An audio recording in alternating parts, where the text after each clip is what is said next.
Morning all, and hope you are well. We are Ship Planning, a small collective of professionals who just got fed up with the absolute crap development we saw every day. We've been asked to do a short visual introduction to this morning's event, a sort of summary of some of the key issues around new developments. By the way, we are using a voice changer, and not as it sounds sitting on a bog somewhere in the Midlands. So here we go. Title, Where We Are, or Where the Fuck Are We? And to begin with a cartoon from Punch in 1937 called The Preserved Amenity. Here, over 80 years ago, this image shows historic high-density town core being admired by many as it becomes strangled by new roads and traffic which encircle it and bypass it.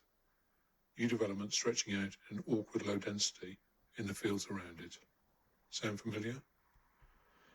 Many of you may recognise the American suburban layout of Levittown, New York from 1947 to 51.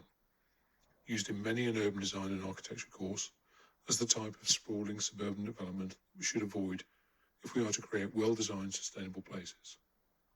Then right next to a train station, in the middle of Britain's second city, the Rolls-Royce site in Birmingham, given consent in, yes, 2020. So how did we get here? What caused this trip into the past? How did all the good advice and urban design knowledge descend into this turgid, box-bashing shite, marches out across fields and urban centres with little regard for the context, its community, or key aims of sustainable development? I mean, it's not as if we're not up to our necks in best practice guidance about good design. We do know how to do this stuff, don't we?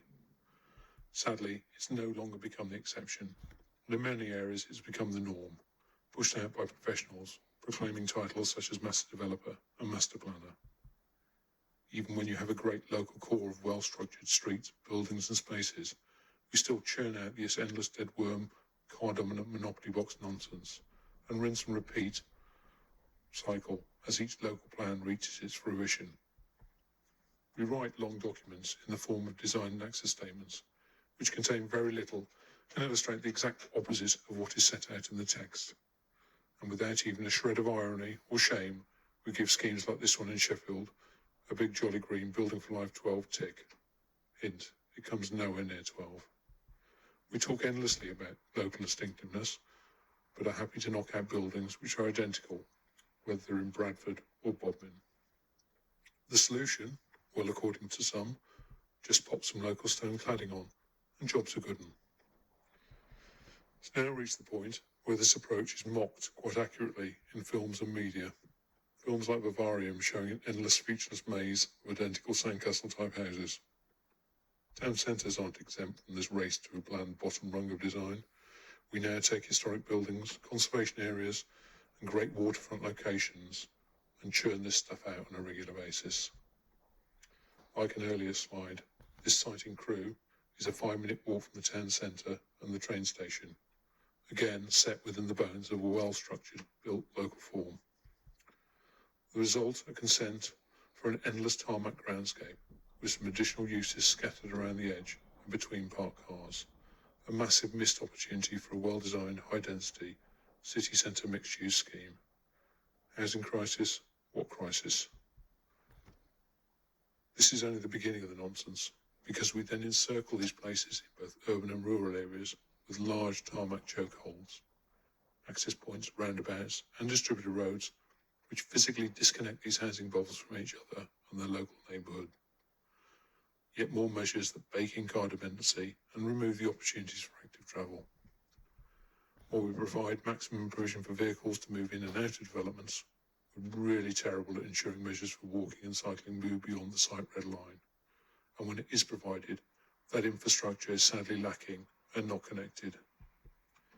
Space within the site becomes little more than car storage, and the access it requires, resulting in yet more land take and poor environments around new developments.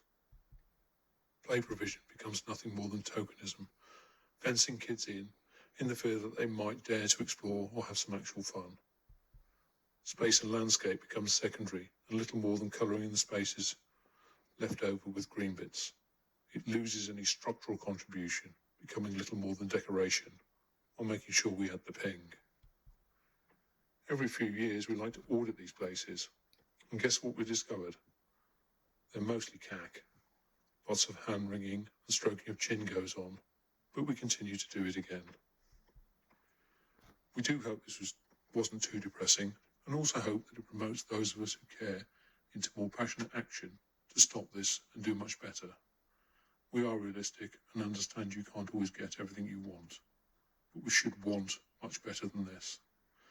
Places and the systems that are in place to plan them aren't perfect, but that shouldn't stop us fighting for better and striving for a well-designed environment. It's down to all of us to seek excellence in design of both new and existing places, and not to give up on that. I'd like to get a little bit wistful now and just talk about kintsugi, which is the Japanese art of repairing broken pottery by mending it with lacquer mixed with powdered gold, silver or platinum. Built on the idea that in embracing flaws and imperfections you can create an even stronger, more beautiful piece of art.